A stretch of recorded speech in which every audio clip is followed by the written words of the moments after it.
I sit in my living room surrounded by the ghosts of my husband. His flannel shirts spill from a cardboard box at my feet, each one still holding the faint scent of his cologne. The late afternoon Colorado sun stretches long fingers across our family photos moments, frozen in time when we were still 4 instead of 3. "Mommy, look!" Micah's voice carries from the next room. "I built a tower taller than Ellie." "That's because you're cheating," my 5-year-old daughter protests.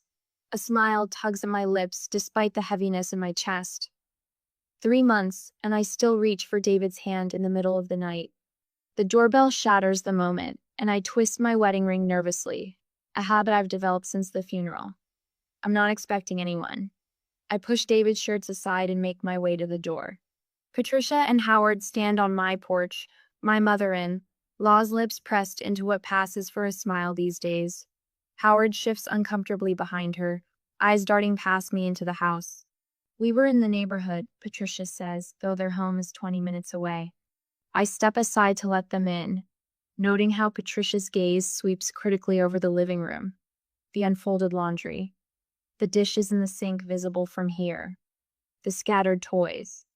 "The children are playing," I explain, though I don't owe her an explanation for how my house looks 3 months after burying her son. "Grandma!" Ellie spots them and races over, Micah following more slowly. He's been quieter since the funeral, watching everything with his father's thoughtful eyes. After awkward hugs and forced small talk about the children's school, Patricia settles onto my couch while Howard perches beside her, like a man waiting for a bus. I offer coffee that they decline. "How are your parents doing?" I ask Patricia, fishing for some neutral topic. Something shifts in her expression. "Actually, that's partly why we came by," she says, her voice dropping to what she probably thinks is a concerned tone. "Mom's arthritis is getting worse, and Dad's heart medication doubled in price last month." "I'm sorry to hear that," I say, genuine sympathy stirring. David's grandparents are in their 80s now. Howard clears his throat and reaches into his jacket pocket. He unfolds a piece of paper and slides it across my coffee table. I recognize Patricia's handwriting columns of numbers, expenses, medical costs. "They're struggling, Elise," Patricia continues. "Their Social Security barely covers housing, and with these medical bills." She trails off, her eyes now fixed on mine with uncomfortable intensity. I scan the paper. It's a detailed budget with a circle total at the bottom. $2,700 monthly shortfall. "I'm not sure what you want me to," I begin, but Patricia cuts me off. "My parents need help," she says flatly. "David would have wanted you to share some of that insurance money." The words hit me like a physical blow. My fingers find my wedding ring again, twisting it around and around as the room seems to tilt. The hospital waiting room. The doctor's face. "I'm sorry, Mrs. Miller. We did everything we could." The children's confusion. "When is Daddy coming home?" Patricia wailing dramatically at the funeral while I made all the arrangements. The night I sat alone at this very table, the insurance documents spread before me. $950,000. An amount that seemed obscene in exchange for David's life, yet wouldn't bring him back to kiss his children goodnight. I remember Patricia's increasingly frequent visits after the funeral, the casual questions about what I planned to do now. Howard mentioning family obligations when I spoke of paying off our mortgage. The mortgage $230,000 released from our shoulders. The college funds established just last week with my financial advisor. Security for Micah and Ellie. That's what David wanted. That's what he planned for. Patricia leans forward, her voice rising. "My parents barely have enough for their medications." Howard jumps in. "They always loved David. You know how close they were." Another memory surfaces. David's grandparents skipping our wedding, claiming the 3-hour drive was too far, though they'd traveled to Patricia's timeshare in Florida that same month. I look up at them, these people who are supposed to be family. The room feels suddenly still. I think of Micah and Ellie, who've already lost so much. Of the future I promised David I would secure for them. "No," I say, my voice quieter than intended but perfectly steady. "This money is for my children's future." Patricia's face hardens into something I barely recognize. What would you do if your in-laws demanded part of your deceased spouse's life insurance meant for your young children? Was Elise right to refuse? Stay with me, because what her mother-in-law does next crosses a line no grandmother should ever approach. Patricia's face hardens into something unrecognizable, the lines around her mouth deepening like fractures in thin ice. Her eyes, so like David's in color, but nothing like his, in warmth, narrow to slits. David would be ashamed of your selfishness, she says, each word precision, cut to wound. After everything our family has done for you. I twist my wedding ring, but keep my spine straight. This isn't about selfishness. It's about protecting Micah and Ellie's future exactly what David intended. Howard rises from his perch on my couch, his tall frame unfolding awkwardly. The family won't understand this decision, Elise. His voice carries a warning, a prediction. When they hear about this, my hands tremble in my lap, but I clasp them tightly together. There's nothing to understand, Howard. The policy named me as beneficiary to provide for our children. That's what I'm doing. After all we've been through, Patricia says, gathering her purse with jerky movements. I've lost my only son, and now you deny his grandparents basic medical care. The door to Ellie's room creaks open, and I catch a glimpse of my daughter's curious face before Patricia storms past her toward our front door. Howard follows, shoulders hunched, not meeting my eyes. This isn't over, Patricia promises, then slams the door with enough force to rattle the family photos on my wall. Ellie's wail rises from her bedroom, where the noise has startled her from her nap. As I rush to comfort her, I realize my hands are still shaking. The call comes 3 days later as I'm packing lunches for school. David's cousin Annie, someone I've only seen at family gatherings, her voice dripping with artificial concern. Everyone's talking about what happened with Patricia, she says, skipping any pretense of calling to check on us.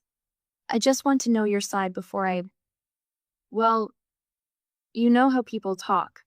There isn't a side to take, I say, carefully spreading peanut butter to the edges of Micah's sandwich the way he likes. David's insurance was for our children's future. That's all there is to it. Annie's pause speaks volumes. But surely you could spare something for family in need. Patricia says it's quite a substantial amount.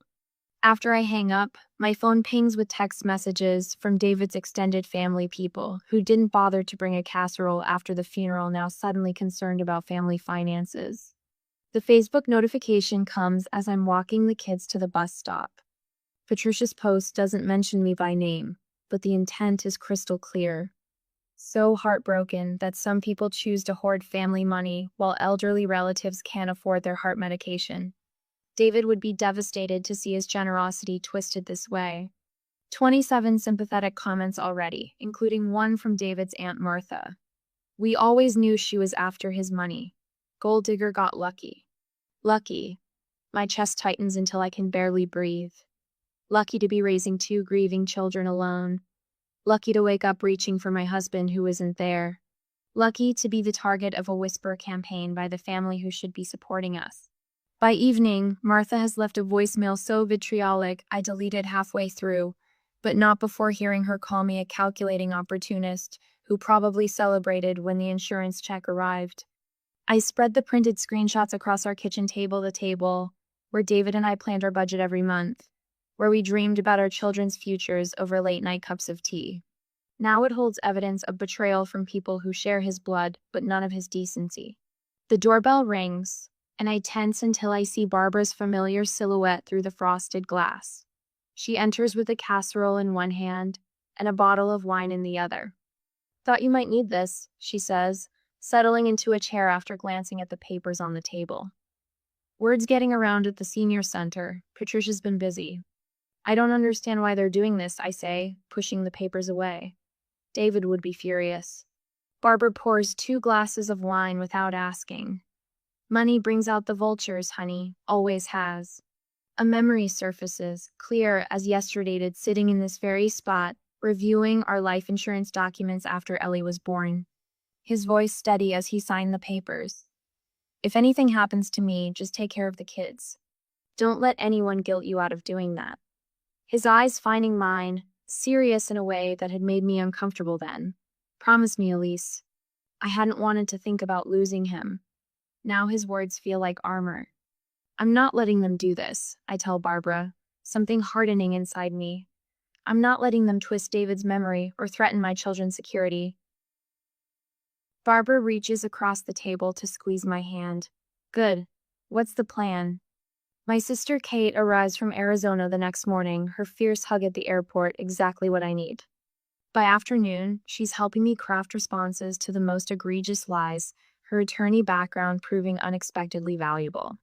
Document everything, she instructs, creating folders on my laptop.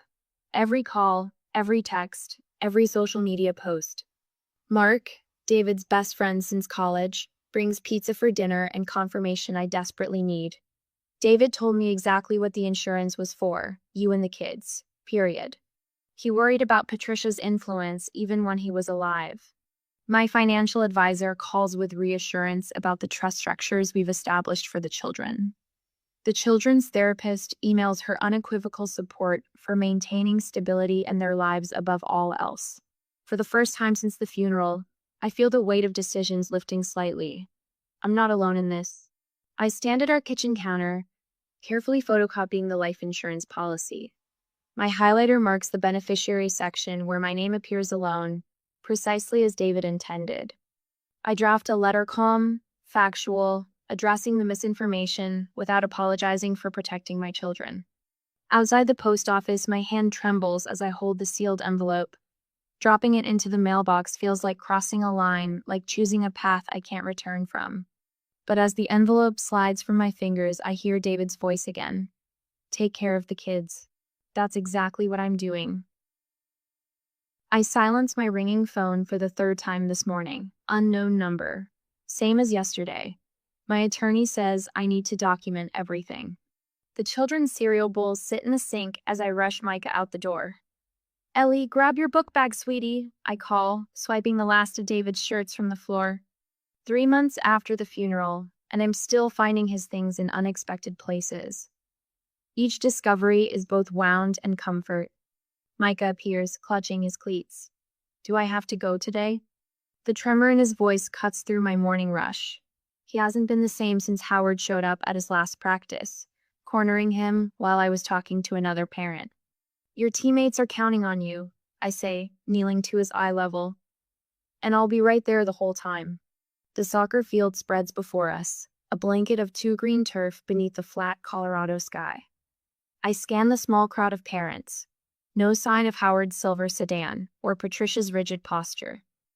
Not yet. Mrs. Miller?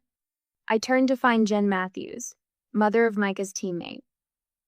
We used to chat easily about fundraisers and birthday parties. Today, her smile seems stretched too thin. I saw Patricia at the grocery store yesterday, she says, eyes not quite meeting mine. She mentioned you're having a hard time. The familiar heat crawls up my neck. Did she mention why she thinks I'm having a hard time? Something about grief making people make strange decisions about money. The Whisper campaign has reached the soccer moms. My family is doing just fine, I say, my voice belonging to some stronger version of myself. I turn away. We're not fine. We haven't been fine since the in-laws decided my children's security was negotiable. Why does Grandma say we have stolen money? Micah's question pierces the dark car interior as we pull into our driveway. Ellie has fallen asleep, ice cream smeared across her cheek. At church, he continues, voice small, I heard Grandma tell Mrs. Harmon that you took money that wasn't meant for just us, that Daddy would be mad. The engine idles, the car's gentle vibration at odds with the violent pounding in my chest. Patricia cornered me after service last Sunday, her voice too loud in the fellowship hall. Your daddy made sure there would be money to take care of you and Ellie if anything happened to him, I say carefully. That's what life insurance is for. And your daddy would never be mad that I'm using it exactly the way he wanted. That night, after tucking the children in, I find Ellie's pillow damp with tears. What's wrong, sweetheart? I ask, smoothing her hair back. Is Daddy mad at us? She whispers. My heart twists. No, baby. Daddy loves us very much. But Grandma said Daddy would want us to share, that we're being selfish. Her lower lip trembles. I don't want Daddy to think I'm selfish. I gather her close, breathing in strawberry shampoo in childhood. Your daddy wanted everything he had to go to you and Micah, to keep you safe. Later, with both children asleep, I open my laptop. The search bar mocks me. Restraining order against grandparents. How has it come to this? I pull David's leather journal from my nightstand, the one I found yesterday while searching for our marriage certificate. His neat handwriting fills the pages, but one entry from last Christmas stands out. Mom pressuring us again about helping with their timeshare. Told her we're saving for the kids' college. She didn't take it well, starting to worry about their influence on the kids if anything ever happened to me. My throat tightens. Even David had concerns about his parents' financial expectations. During those raw first weeks of grief, I'd mentioned the insurance amount to Patricia. Instead of seeing security for her grandchildren, she'd seen dollar signs. Miss Miller, I need your signature here and here. Barbara Winters, my attorney, slides documents across her polished desk. At 62, she radiates the calm confidence I'm desperate to find. This establishes the trust for the children, she explains. You'll be the sole trustee until they reach 25. My signature looks stronger than it has in months. And this is the cease and desist letter to your in-laws. I pause, pen hovering. Will it make things worse? Barbara's kind eyes harden slightly. They've already made things worse, Elise. This puts them on notice that you're done being manipulated. On my phone, I've set the lock screen to a picture of Micah and Ellie at the park, their first genuine smiles since the funeral. It gives me strength when my resolve wavers. My sister Natalie calls that evening. Did you practice those responses I emailed you? Every single one, I say, grateful for her lawyer's mind and no-nonsense approach. Since flying in last weekend, she's helped me rehearse calm, firm answers to Patricia's most manipulative questions. You can do this, she says. Just remember, breathe. First, then respond. Don't let them rush you. The Widow's Circle meets Thursday evenings in the church basement. 8 women in various stages of grief. You did the right thing, Susan assures me after I share Patricia's latest church ambush. My sister-in-law tried something similar with my husband's tools. Like grief gives people permission to claim pieces of your life.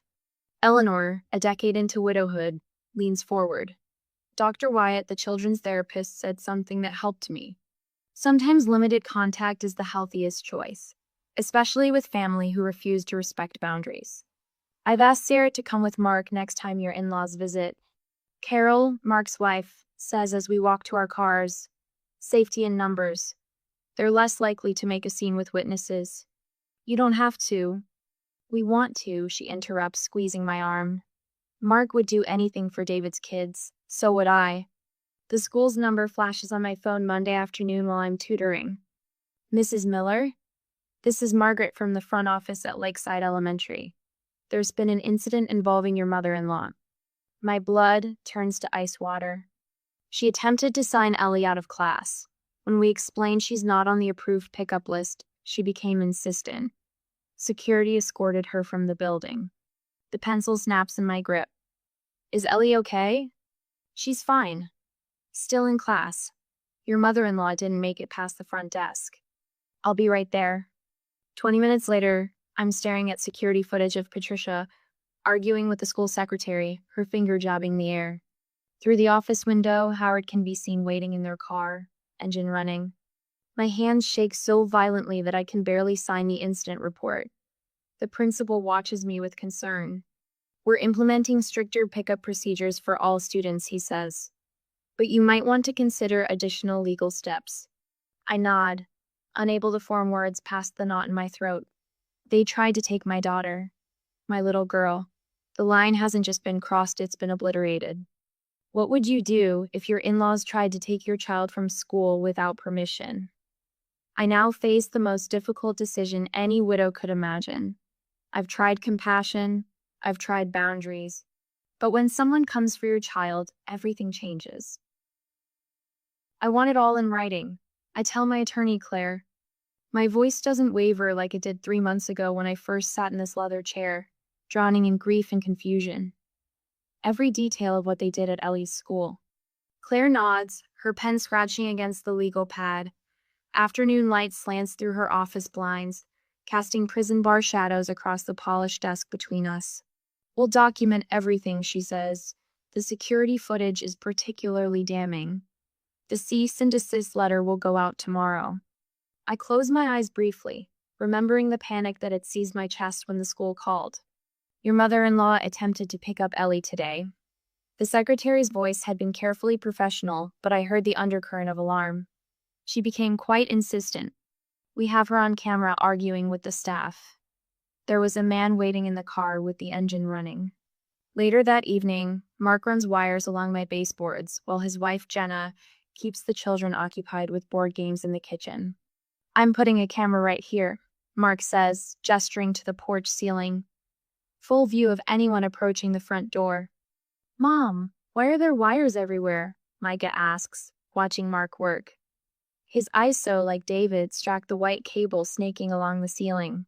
"Mark's helping us make our house extra safe," I explain, kneeling to his level. "Because of Grandma?" he asks quietly. My heart clenches. Sometimes grown-ups make choices that aren't okay, and we need to have boundaries. My phone buzzes with yet another voicemail. Patricia's voice wavers with practiced tears. "Elise, there's been a terrible misunderstanding. I just wanted to surprise you by picking up Ellie." Delete. The notebook sits open on my kitchen counter. A growing chronicle of contact attempts. Howard's email this morning claiming I'm becoming paranoid. David's old college roommate offering to talk some sense into both sides. Patricia's sister calling to explain how absolutely devastated Patricia has been, how she's barely eating over this misunderstanding. I document each attempt with clinical precision. Date, time, method of contact, exact words used. My financial advisor calls to confirm tomorrow's appointment. The irrevocable trust papers are already drawn up, with me as the sole trustee. By week's end, David's insurance money will be legally protected from his parents' reach forever. My phone buzzes with a text from the school principal. New security procedures implemented for all students. Pickup ID check now mandatory. Thank you for bringing this issue to our attention. Barbara appears at the back door with a casserole and news that 3 other mothers from Ellie's class have offered to join a carpool group. "Word travels," she says simply. "Everyone wants to help." The phone rings again. Howard's number. "Please, Elise, just 5 minutes to explain," he begs when I finally answer. "Patricia didn't mean any harm. She just misses the children. She tried to take my daughter without permission." I say, my voice steady. "There's nothing to explain." I hang up as my phone chimes with a text from David's cousin Kevin. "Just heard what happened. I'm so sorry. My mom told me the whole story Patricia's been spinning. It's disgraceful. Let me know if you need anything." The doorbell rings, and I freeze until Mark calls. "Just the flower delivery, Elise." A bouquet of lilies sits on my porch with an unsigned card that reads simply, "Please call us." I add the delivery to my notebook and place the flowers in the compost bin. That night, after changing my cell phone number and deleting my Facebook account, I imagine Patricia receiving Claire's formal letter at her Thursday bridge club. The thought brings a strange sort of peace. The next morning brings a letter in Patricia's flowery handwriting. "I just wanted to surprise you by picking up Ellie for ice cream. You're making this into something terrible when I was only trying to be a loving grandmother." I add it to the notebook without opening the envelope fully. Sunday arrives with David's pastor finding me after service. "The Bible teaches us about forgiveness, Elise," he says gently, "even in the hardest circumstances." I meet his gaze steadily. It also teaches about protecting the innocent. At home, I watch Micah and Ellie play in the backyard, now secured by new fencing. The cameras record their movements, capturing their first genuine laughter in weeks. When someone crosses the line from emotional manipulation to potentially endangering your children, is forgiveness possible? What boundaries would be enough? I don't have all the answers yet. But for the first time in months, I fall asleep without fear. Claire's letter delivered, my home secured, and the children safely mine. I arrive at the church 20 minutes early, my hands still smelling of the lavender lotion I applied to calm my nerves. The sanctuary sits empty.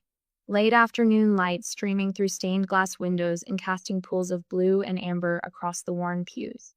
"You've got this," Sarah whispers, squeezing my shoulder before sliding into the pew directly behind me. My sister opens a leather-bound notebook on her lap, pen poised. Documentation, other lesson I've learned the hard way.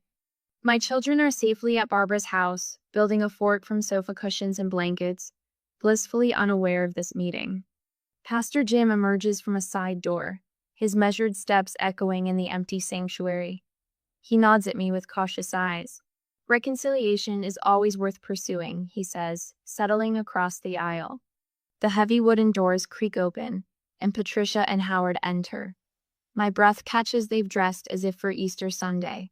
Patricia in a pressed navy dress with pearls, Howard in a suit and tie. The image strikes me as performative, like actors in a community theater production about grieving grandparents.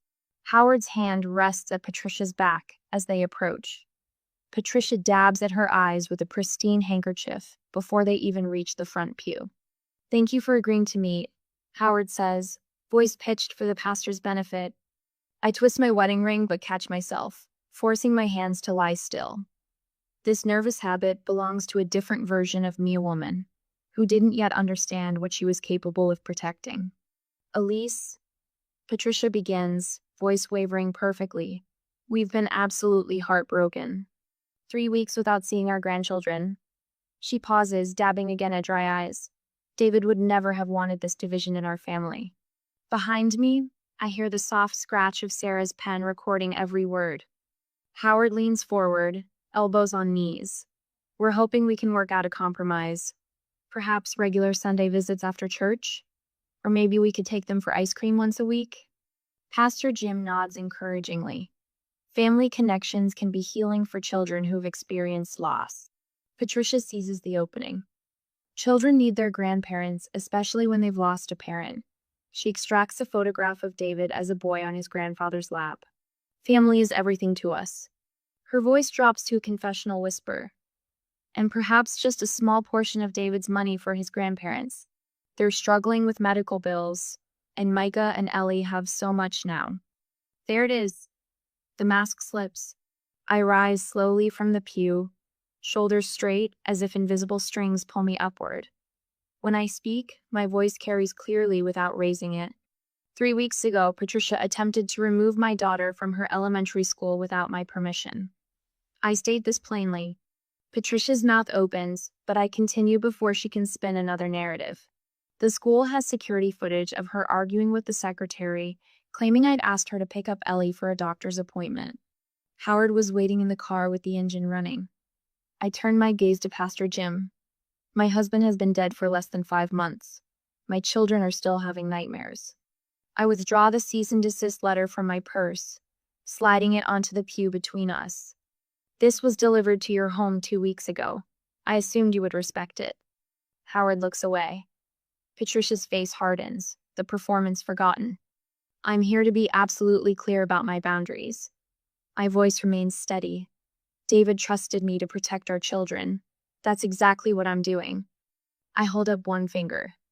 "Before any contact with Micah and Ellie can resume, you will both attend their Pinot Church counseling, but professional therapy with someone who specializes in family dynamics and respecting boundaries." Another finger rises.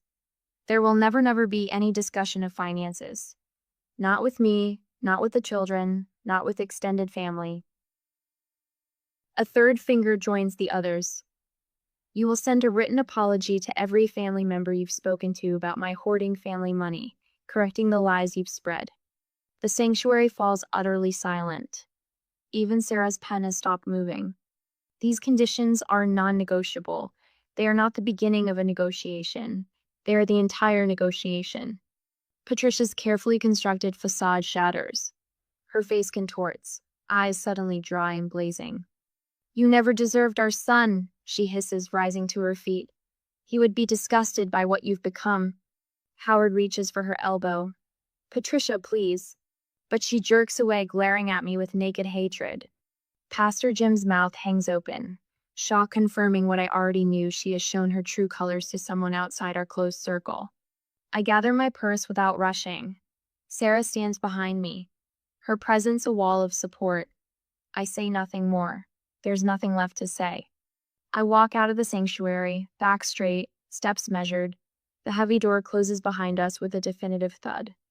Sarah's arm slips around my shoulders as we walk to my car. David would be so proud of you, she whispers. For the first time in months, I know with absolute certainty that she's right. I kneel in the soft earth of my garden, pressing seedlings into the soil with dirt-crusted fingers. The Colorado spring sun warms my shoulders as birdsong fills the air. When I first planted this garden, each shovelful of dirt had felt like moving a mountain. Now, a year later, my muscles know the rhythm of growth and renewal. Mom, look how high we got. Micah's voice carries across the yard. He stands on the half-finished treehouse platform, safety harness secure around his 8-year-old frame. Mark steadies a beam beside him, his carpenter's hands guiding my son's smaller ones around a hammer. 10 more inches and we'll see clear to the mountains. Mark promises, the same way David would have. Beneath the oak tree, Ellie sits cross-legged with her sketchbook, humming the old Beatles song David used to sing her to sleep with. Her pencil moves in sure strokes across the paper. At 6, she already shows more artistic talent than I ever had.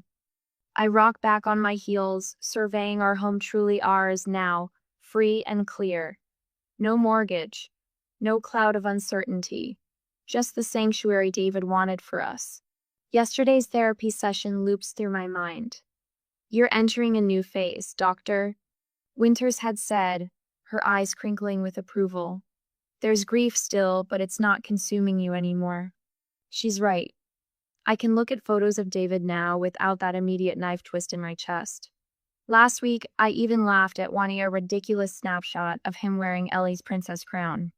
It was the first time my smile reached my eyes in a photograph since the funeral. Inside the house, on my bedside table, sits the memory box we created together. The children each chose 5 objects that reminded them of their father. David's favorite coffee mug with a chipped handle, his pocket watch, the Riverstone Micah found with him on their last camping trip. Tangible pieces of a life well lived. The support group meets on Thursdays now. Last month, a newly widowed mother of 3 clung to my hand after the meeting. How did you get through those first months? She'd whispered, her eyes wild with fresh grief. 1 breath at a time, I told her, remembering my own desperate days. And by protecting what matters. I wipe soil from my hands and glance at the pile of mail on the patio table. Howard's letter arrived yesterday, his 3rd since our confrontation. Unlike the others, I opened this one.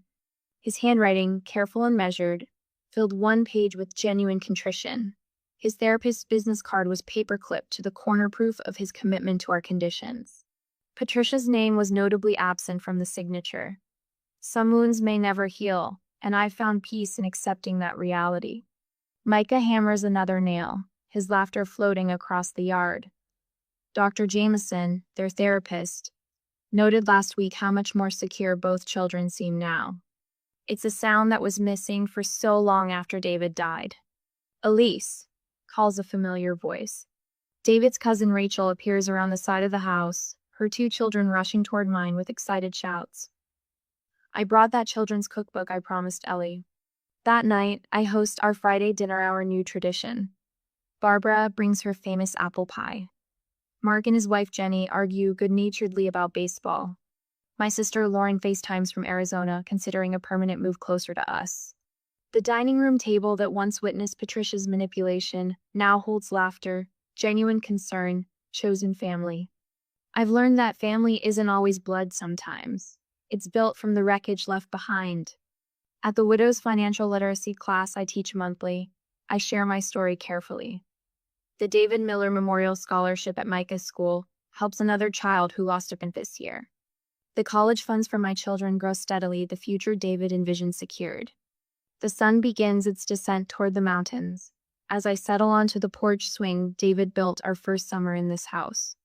My fingers trace the carved initials in the armrest. D+E. Later, sorting through the hall closet, I find David's old jacket pushed to the back. My hand dips into the pocket, and my fingers brush against paper-folded note I'd never found before. In David's confident handwriting, always remember, I love you 3 more than anything. I press the note to my chest as golden light spills across our yard, our home, our lives rebuilt. Not the same, but stronger in the broken places. We're okay, David, I whisper. Just like you wanted us to be.